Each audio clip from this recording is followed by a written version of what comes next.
all of that. And then they found out that I was not that person. That's where their system is different from ours too. They now gave me a voucher of £500 to apologize to me, so that I will not go to court to say my right was violated. I see you as a private, like I said, private organization, filling the gaps that the police cannot in the provision of security. The wife, nothing concerned vigilante about that. So they should follow the... Because a statement is supposed to be voluntary. I traveled to London at the airport. I feel like see somebody use my name, get visa. They just control me, go one corner. Excuse me, mind if I talk to you for a few minutes, please? And the man started asking me questions. You can have a cup of tea or a cup of coffee. He don't let me go, but he's offering me a cup of coffee to relax my mind. So that just tell me the truth, I'll help you. Now lie. It gets to a point you are broken. So but after interrogation for like 3-4 hours. Wow. Yes. 3-4 hours. Plenty questions. Asked maybe my grandmother, where was I born? How many children? How many phone numbers do I call regularly? Do you know why sometimes you arrest offenders and they get to court, they go free? The force that the AIG was just talking about just now, you arrest a man, you said he stole, and you have restrained him using handcuff. And then you beat him to stupor before you handed him over to the police with marks all over his body. He writes a statement. The moment he gets to court, he's a non-criminal. The moment he gets to court, he will say, lawyer, not be me write that statement. They beat me, they see me can talk sin and me write it. And there is evidence that the man was beaten. And then the court will now go into what we call trial within trial. The court now wants to find out if the man was actually beaten.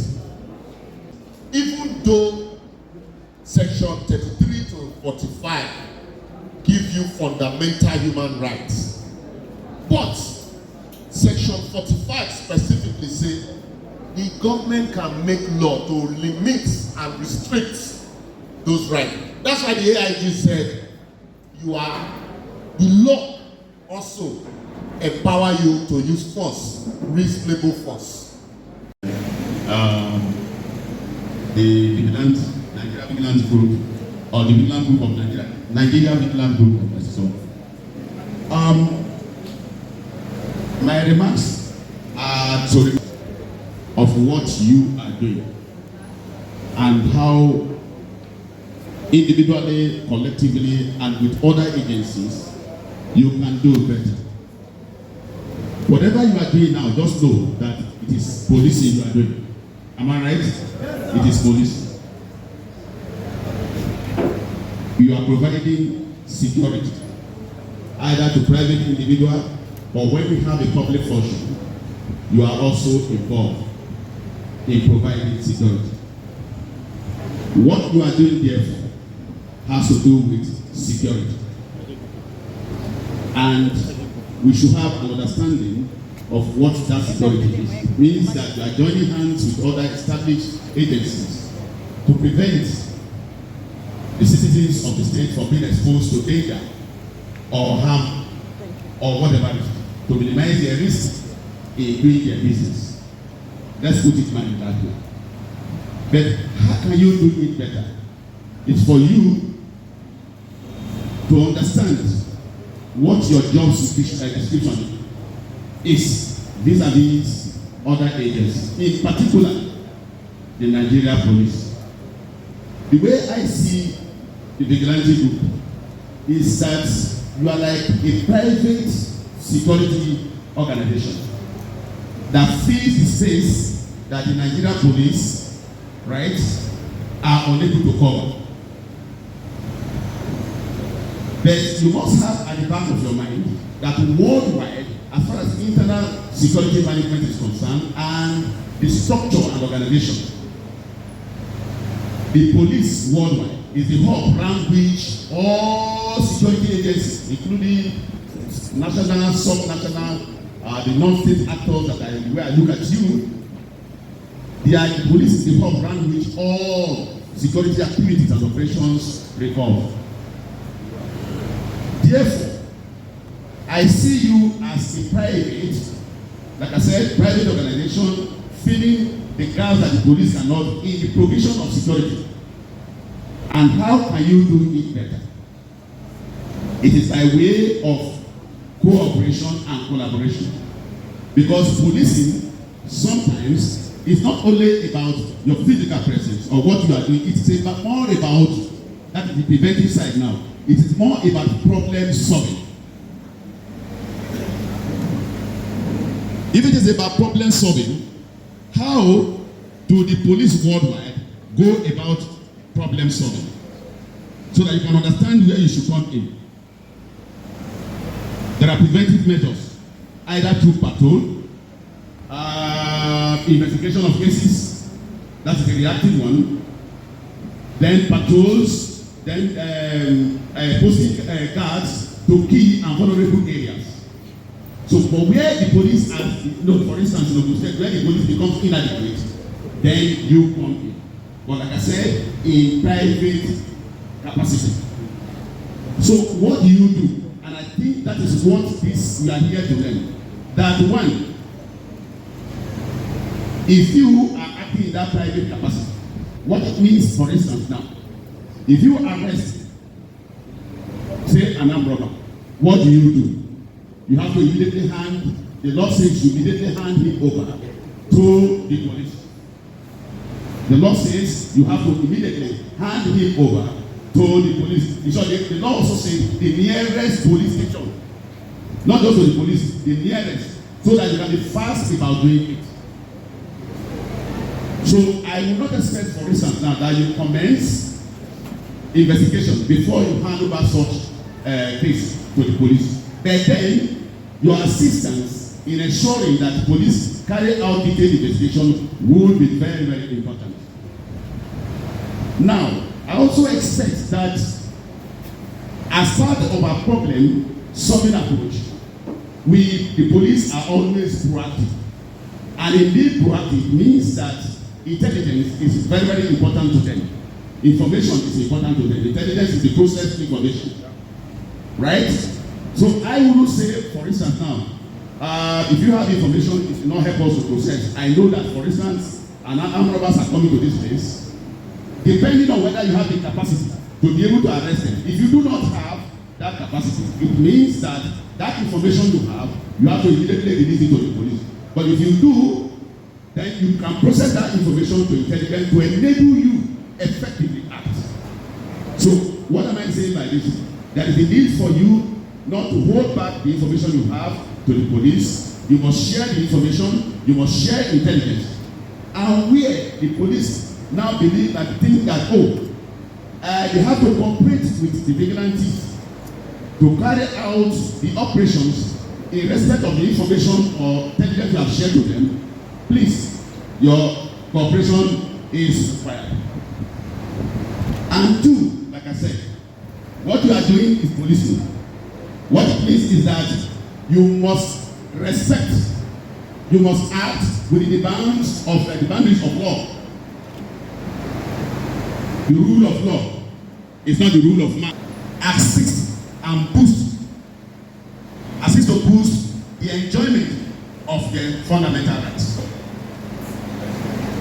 So that is it. And please, there's no room for rivalry at all. There's no room for rivalry between you and the primary agency of law enforcement, and that is the police. There's no room for rivalry. Because the police also appreciate the fact that, yes, they cannot be everywhere. They try as much as possible to be ubiquitous. That is to say, they spread their paraphernalia even to village posts. But even at the village post, how many policemen at the village post now? So that is where you come in. That is where Joseph come in and others. So please respect this structure. And once you respect this structure, you will discover that there is no reason at all for privately. Ask us, what are we all doing? There's no profit to be done. We are all working towards a better society, a more secure society, where you and I can do business without being harmed, where investors, as we are experiencing in Ogun State now, will be attracted to the state because of not only the perception, because of the existence of peace and security in the state. So I hope that we are going to attentively listen to this well-selected opportunity. You have the very rare opportunity we want to have to be exposed to a debate of the state government. I want to thank the organizers and to remember that you are playing an essential role in ensuring security of the state. But in doing that, we must avoid rivalry. And the only way to avoid that one is to respect the. I wish you well. Please lend your listening ears and make note as much as you can, which will help you beyond this forum. Thank you very much and God bless. You will agree with me that this thoroughbred professional is well read, is a scholar of international repute, and just so you know, he was here as a CP. He knows the terrain, he knows exactly what he's talking about. He has been to different parts of Nigeria, knows exactly his onions when it comes to security. Once again, a round of applause for the retired CP Ajogun. Èmi ni ọ̀gá àwọn eléyìí, èmi ni ọmọọṣẹ́ àwọn eléyìí, wọ́n ní kò sí nǹkan tó jọ, wọ́n ní wípé everybody gbogbo wa kí náà ṣiṣẹ́ fún secure. Tí ìpínlẹ̀ yìí bá dáa, wọ́n ní pé southwest ó máa ọlọ́pàá ìpínlẹ̀ Ògùn náà tó gbogbo aparatus tó wà wọ́n máa reinforce ẹ̀ láti support. Ṣé ìyẹn dà bí kò dáa? Ní ọlọ́pàá gan ọlọ́pàá fúnra ẹ̀ ọ̀rọ̀ security ọlọ́wọ́ fún wa ṣe. Ladies and gentlemen, we are moving forward and I would like to invite the next speaker is AIG. Sọmọ ìpè ìmọ̀tàbẹ̀ ṣẹlẹ̀ yìí tí a bá Adéoyè Fímíhàn is going to talk to us about the functions and operations of the Vigilante Group of Nigeria as a support security organization towards effective community peace. It's also going to talk to us about election duty, quick intervention, and beat management. Baba, ẹ káàbọ̀ sórí ètò yìí sà.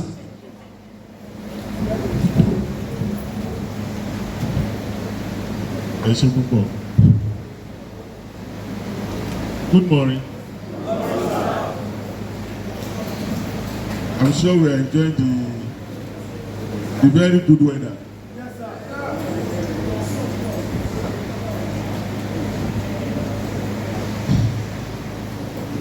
I'm very sure that we know why we are here. Don't we know why we are here? But before I start, let me first of all thank God for the grace that He has given us to be here this morning. I'm sure you know it is by the grace of God that we are here this morning. Are we there for if I may remind you, I sure slept yesterday but did not wake up this morning. So we should count ourselves very lucky for this wonderful grace that the Lord has bestowed upon us to see this day. My brothers and sisters on the talk table, let me say that it is so good to see you again. And so what am I going to be doing this morning?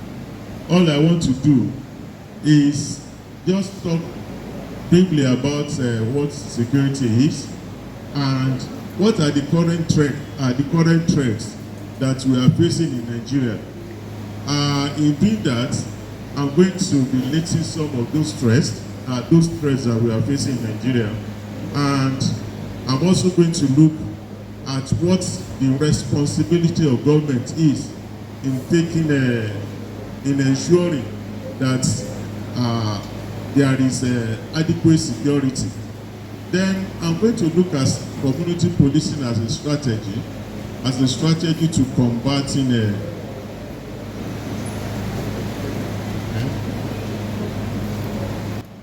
at community policing, I hope everybody is hearing me. Yes, sir. Sure. I'm going to be looking at community policing as a strategy, a strategy that has been put in place to combat crime and criminalities in our societies, and go straight to look at what I believe should be the functions of the BGN. So let me start by saying that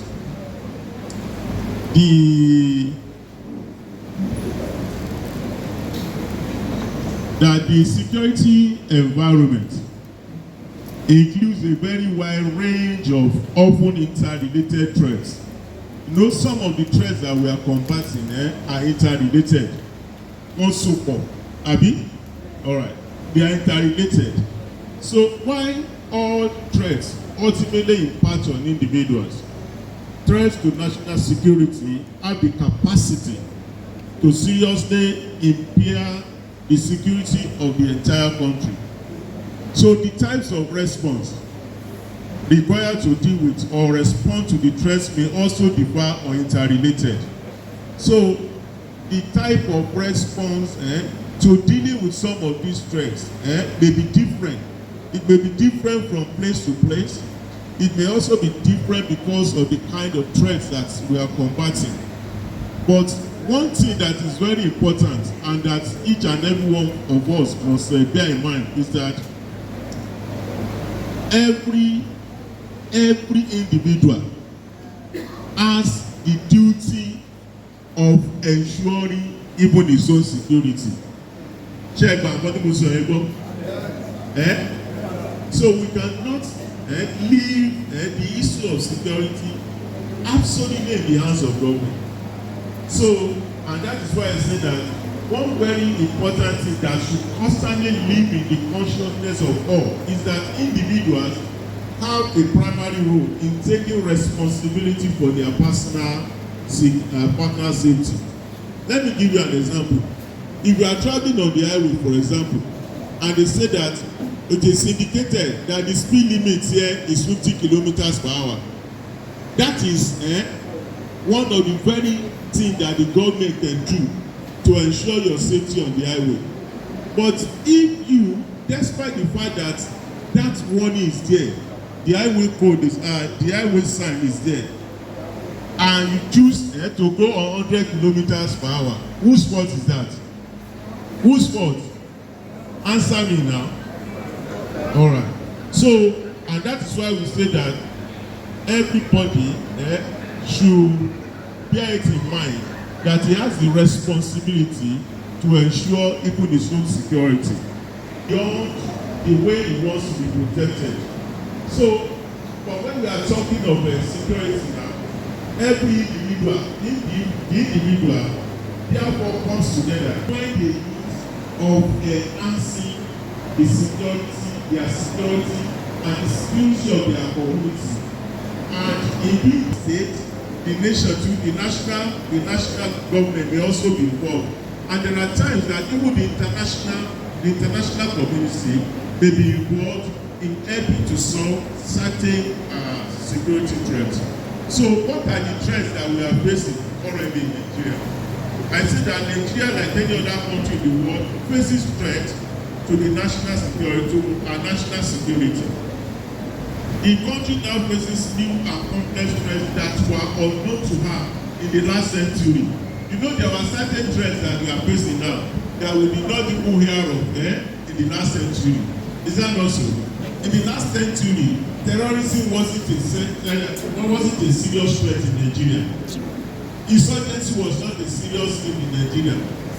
Banditry that we are combating today wasn't a serious threat in Nigeria.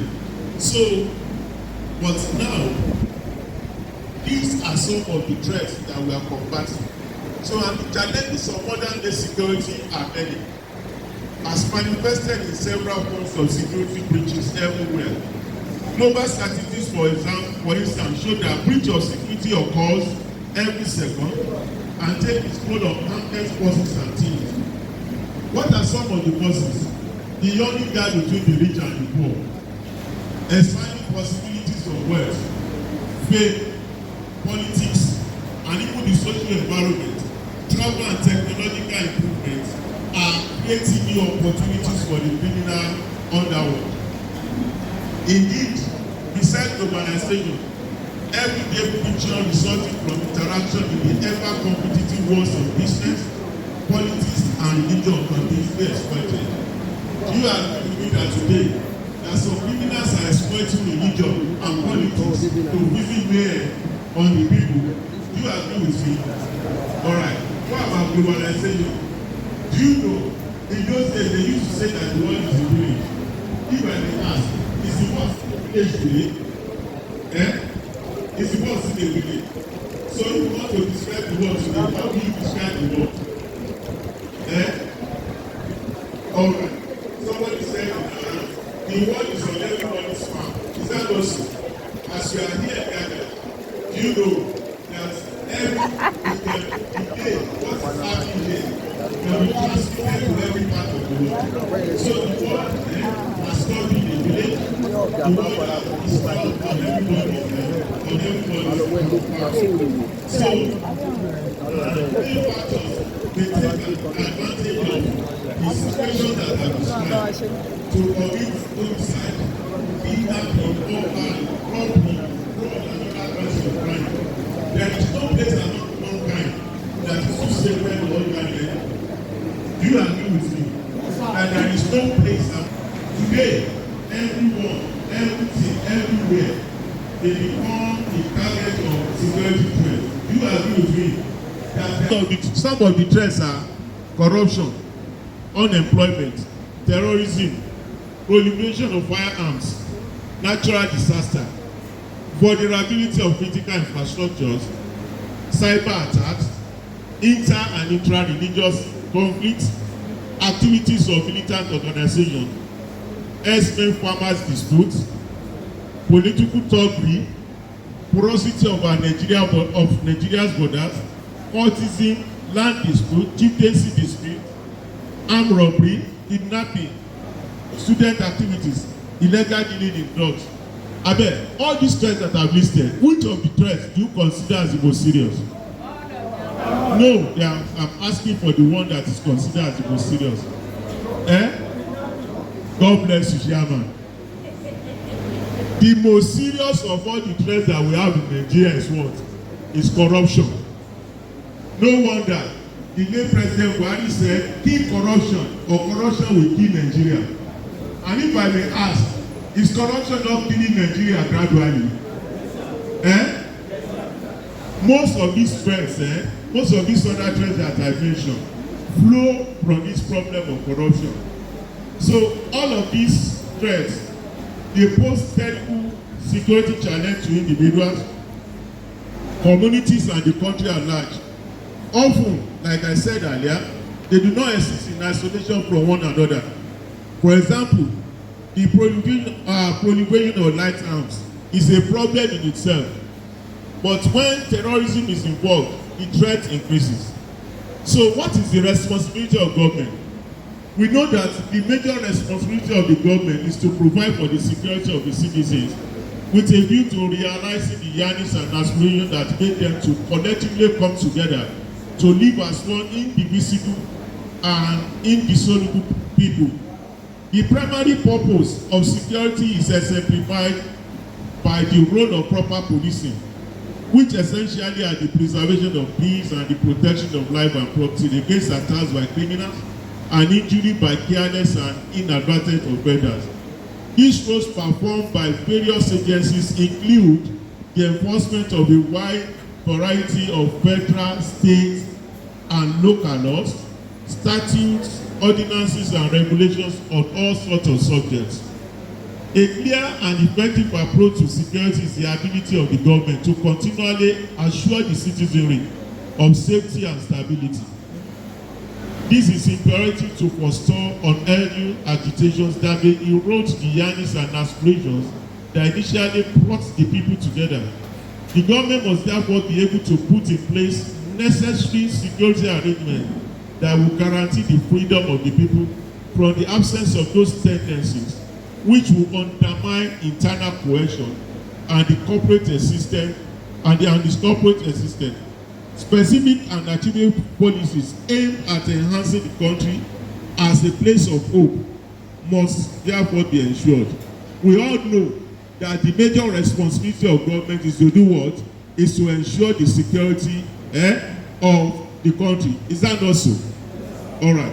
And if the government is not able to do it, what is likely to happen? No, there's likely to be a mistrust between the states and the people. So the government must live up even to its responsibility to ensure that, the country is safe for everybody to inhabit. So I'm going to be looking at community policing as a strategy to ensuring the security, to ensuring national security. So the importance of community policing to ensuring the country's internal security cannot be overemphasized. What is my definition of community policing?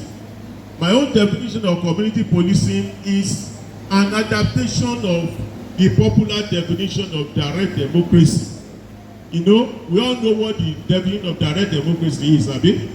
Don't we know the definition of direct democracy? Direct democracy is defined as government of the people, abi? For the people, by the people. So my own definition of community policing is an adaptation of that definition. So community policing is therefore defined as policing of the people, by the people, and what? For the people. So the government needs the help. My colleague also emphasized that. The government needs the help and support of all Nigerians to make its approach to security effective. Although we need your help, answer me now. All right. And that is the reason why you are here, why we are here. So it is therefore necessary to reach out to all the communities, why it is pertinent to create an avenue at the local, state and federal level for all religions and ethno-cultural communities to frequently come together, even as we are coming together, to dialogue and jointly fashion out strategies to understand, manage, and improve our security interests. Such avenue in a diverse society as ours will also provide advice aimed at promoting the protection of public order, mutual respect, and common understanding. So what should be the focus when we are talking of community policing as a strategy? And I've gone ahead to say that in determining the focus of community policing, it is expedient to do a quick recap of the statutory duties of the Nigerian Police as found in Section 4 of the Police Act. An analysis of the functions will reveal that the duties can be categorized into two: preventive and curative. All the duties of the police can be categorized into what? Preventive and curative. The duties of protection of life and property, prevention of crime, maintenance of law and order, due enforcement of all laws with which they are directly charged are preventive. On the other hand, the duties of apprehension of offenders, investigation, detection, and prosecution are curative in nature. Since it is utopia to talk of an absolutely crime-free society, it is therefore imperative to strengthen the capacity to effectively discharge the curative duties. It should, however, be borne in mind that even those duties that are categorized as curative are secondly intended to also prevent crime. Let me quickly explain. Àwọn iṣẹ́ ọlọ́pàá ọ̀nà méjìlá pín sí the preventive duties and the curative duties. Are you following me? You know, but the most important aspect of the duty, which one will you consider as the most important? Is it the preventive or the curative? And that is why the curative duties are provided. You know, and then those curative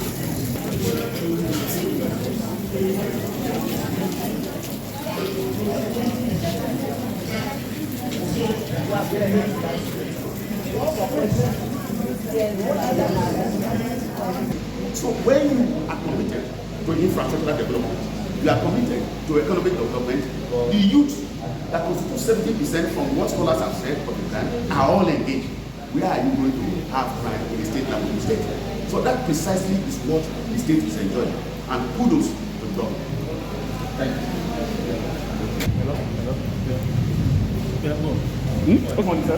Yeah. For the rest of the week, your name. My name is Liboros Oshoma. I'm a legal practitioner. Okay, looking at emerging security threats all over the world, Nigeria, and the States, what's the position or the position of using of technology in coping these menace? First and foremost, I would like to say that people these days you hear people say AI is the future, but I say AI is the now. A lot of people are scared that technology will take over the traditional jobs of man, but I do not completely subscribe to that. I believe that technology will collaborate, the effort of man. Where man can't get to, technology will get there. And so to that extent, I think people shouldn't be scared of employing technology to combat crime, because the days of stop and search is completely gone. What you can't even see by searching, technology can capture by using scanners. So that's what the world is doing these days. And so where you can't get to in a matter of hours, you can get to using the drone these days. Those days we used to use a airplane for area photographs, area videoing. But today, you just sit down in the comfort of one car and you take surveillance of the whole area. So you can basically rule out technology, the deployment of technology. And I like the fact that Ogun State is doing this consistently. I was here the last time on their collaboration with hunters, and now with vigilante. And when you talk about the word vigilante, vigilance means to be watchful. So where the police can't get to, you need people who can get there and supply the information. So, and that's why I like the advice and admonition from the former CP, who is now the special advisor and consultant to the government, that look, there shouldn't be rivalry, it should be more of collaboration. And in collaborating, certainly, the last time I told the hunters that they should reach out to the government to recognize and empower them, to be their eyes in the bushes. And also, because technology also is very expensive, and we're grappling with it. It's very difficult for us to get the kind of technology that we actually need. Because what we're actually doing here is we are in our crime combating. What we do is we react rather than being proactive. We wait for it to happen, and then we begin to issue statements and tell people to go about their normal duties and that you're on top of the game. The era of being on top of the game is over. You should be on the game now. And so to be on the game, you should ensure that you nip it in the bud before it happens.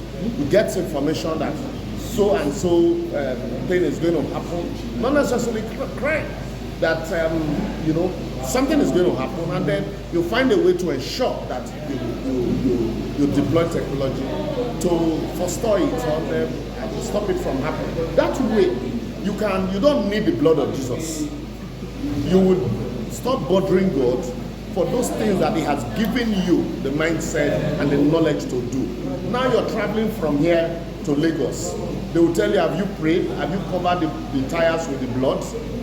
But if you have security and you have just street lights, you can drive, you can leave Abeokuta in a 9x2 and get all the way to Lagos without, this is technology, without having to look for God to protect you. So something as basic as that, we still gloss over it and we play politics with it. And that's why I think it cannot be over. The era or the importance of security, technology in combating security, not providing security, cannot be overemphasized. Even the phones we use these days, those days, I remember going to take coordinates. You need mathematicians to break codes. But now with your phones, you break the codes and it gives you the coordinate and give you locations. Now with your phone number, you can be tracked. I was at the tracking office in the CP's office in Ogun State Command here, and I was quite marveled that where police are contracting out their tracking, tracking department to private security operatives to do, that you have a tracking office deployed strictly for that. But I think it should be replicated at every divisional command, not just at the state command, and that's where all of this technology comes. So the moment you know that there will be no hiding place, that knowledge that look, if you commit a crime, that it will only take a few minutes, technology will find you out. That alone will deter people from committing crime. You know again, sir? Liberals Oshoma. Control with the police as a means of reducing the opportunities to commit crime and increasing the probability of being caught. Members of the PGN seem to have a good mastery of the terrain and people of the communities where they are domiciled. Am I lying? Is that not the truth? I think you have a better mastery, a good understanding of the terrain, don't you? And I think you have a good understanding even of the people. You know the people in your community, don't you? All right. So members of the PGN seem to have a good mastery of the terrain and people of the communities where they are domiciled.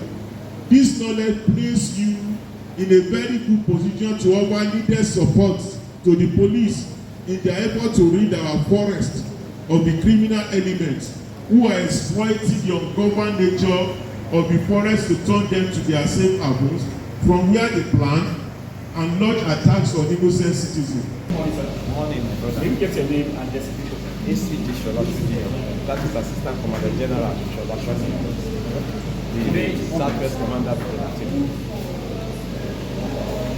Oh, yeah, go ahead. Yes, sorry, again, because the mic was off here. Your name and designation. ACG Shola Shudi, that is Assistant Commander General Southwest Group of Genatek. Your men are here today for lectures. Yes. To enhance your productivity. What's going to be your advice to them? Those men and these. Well, I will not answer you directly. Every agency has its mandate. Our own mandate is to complement the effort of police. And I discovered that some of them, they always like to be independent. They don't want to relate with police. So I educated them privately that our mandate is to complement the effort of police in securing our communities. So if we must follow our mandate, it's need for us to organize a special seminar for you where they will educate you, they will let you know that you are to complement their efforts, particularly in the area of native intelligence. In the local area, Okada, what do they call it? Kettlemen, motor parks, we have information there. And most vigilantes, it is easy for them, vigilantes, it's easy for them to assess them, the information they have at the local level. So, on professionalism, your advice to them? Well, they are receiving the lecture, and we have standards that we operate with. I will advise them to follow the standards. When you arrest somebody, we have what to do. They should know what to do. They should know the cases they tamper with and those that they should not tamper with. Landlord and tenants, husband and wife, nothing concerned vigilante about that. So they should follow the laid down standard of operation. That's all. They should not do things that are not expected of them. That is my basic advice. And that's where we have problems. Most of them are not well informed. So they just go into anything they see. So this seminar will put them right. Your name again, sir? I'm ACG Shola Shudi, the Southwest Commander of the Genatek. Thank you so much. Dr. Liberals Oshoma will be talking to us on unlawful detention and respect for suspect rights in the enforcement of fundamental human rights. A round of applause for them. I like the energy.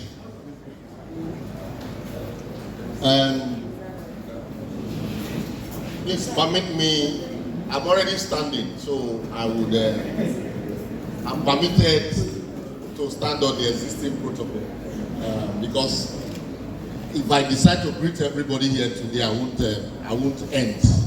So I greet everybody, all the same. With the kind permission of my boss here, I greet you all. A few weeks ago, I was here addressing hunters in Ogun State. And today, I am happier to address members of the Nigerian Vigilante group, not just from Ogun State, but from the Southwest Zone. Because I see people,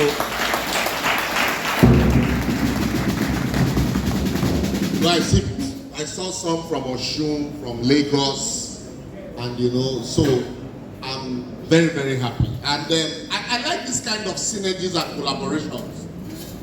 If we take it a notch further, sooner our country will be that same country that we're used to, where you could wake up 4 p.m. or 7 p.m. and say from Lagos, carry your 404 and say I'm going to Ekiti to eat in your and bushmeat. But now it's no longer possible. But I will also give kudos to some of you who are doing excellently well for ensuring that our communities are still safe. We agree that some of your members go overboard, like what happened in Edo State. But that's the reason for this collaboration. But I give kudos to all of you who are doing well and writing your names in gold in the sand of time. May your generation increase, and even when you retire, may your name never retire. Amen. So, joint collaboration and intelligence gathering among security agencies in panacea for national security. For me, I don't like big words. So I reduce it to joint collaboration and information gathering and sharing among security agencies a solution to a safe and secured country. And I would start by saying that the law is what governs all of us, not just the police, not just lawyers, not just the civil defense, not just hunters, but everybody. Without law, we won't be here, we won't be seated here, it will be a jungle. It will be the rule of the might. Now who strong pass? Now go to dictate what they happen. But law regulates.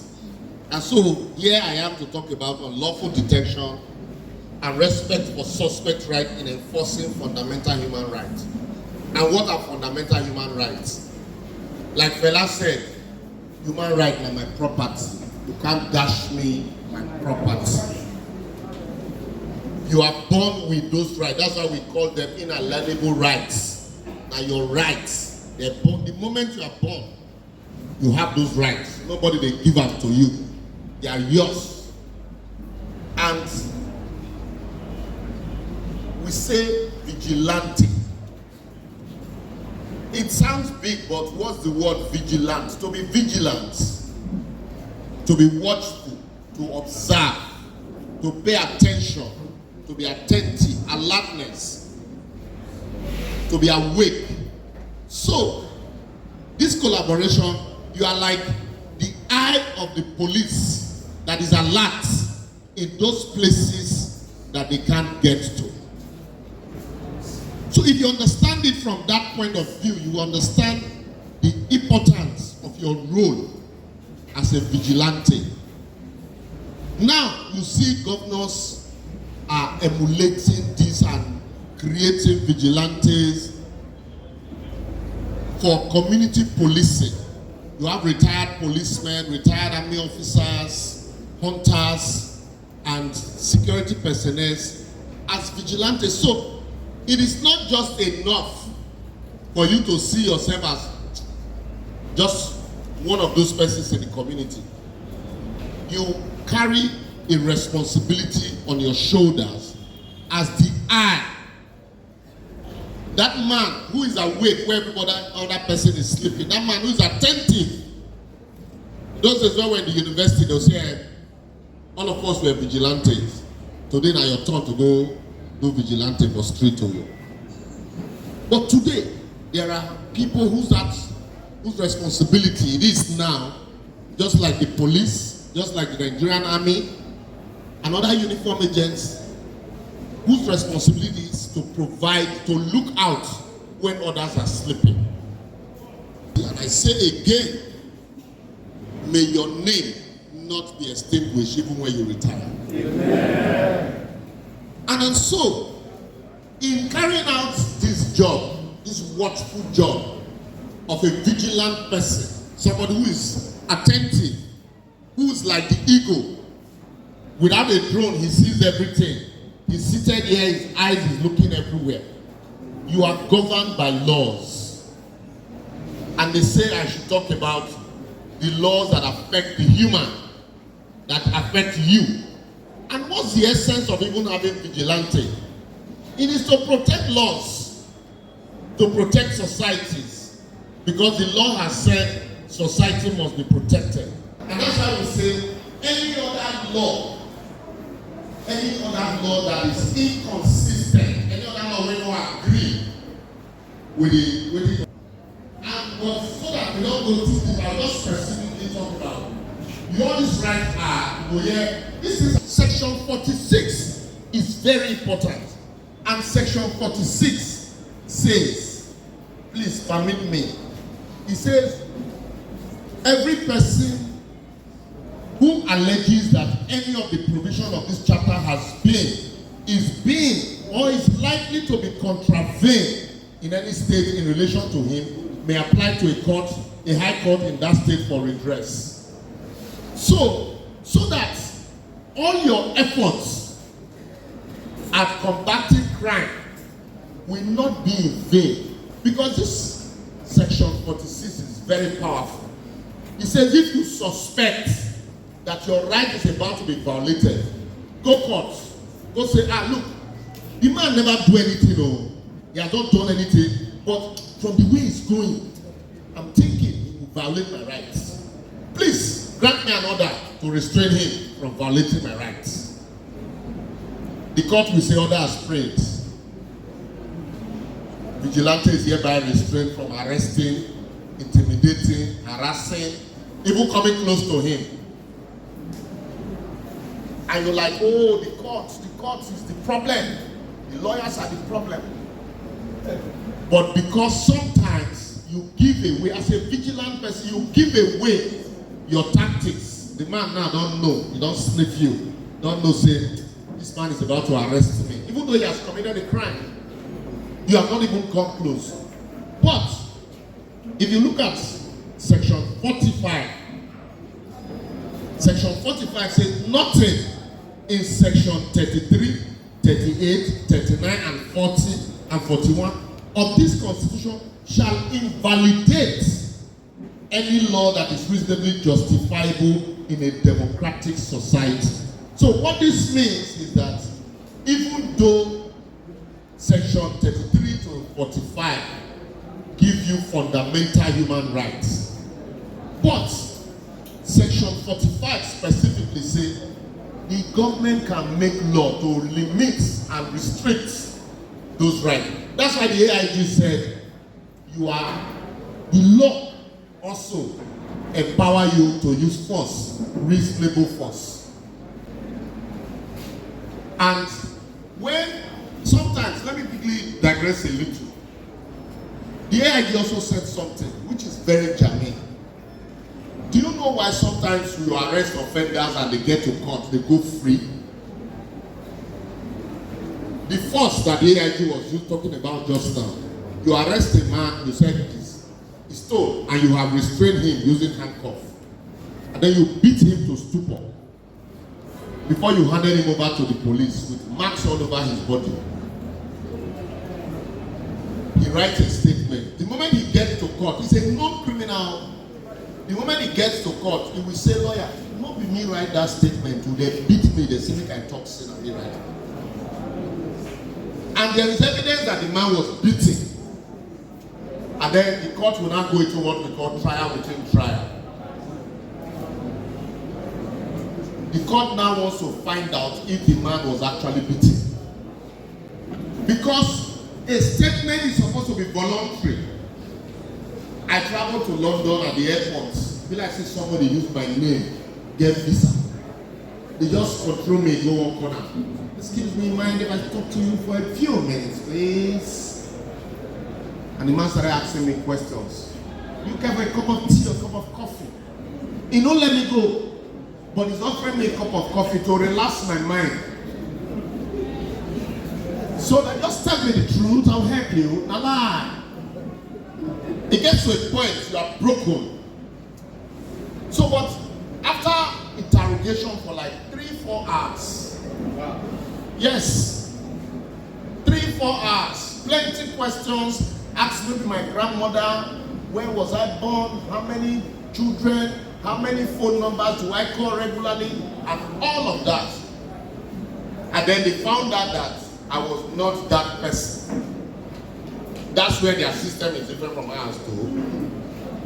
They now gave me a voucher of £500 to apologize to me so that I will not go to court to say my right was violated. As a Nigerian man, I call they happy. Say, maybe they stop me like this so that they dash me money.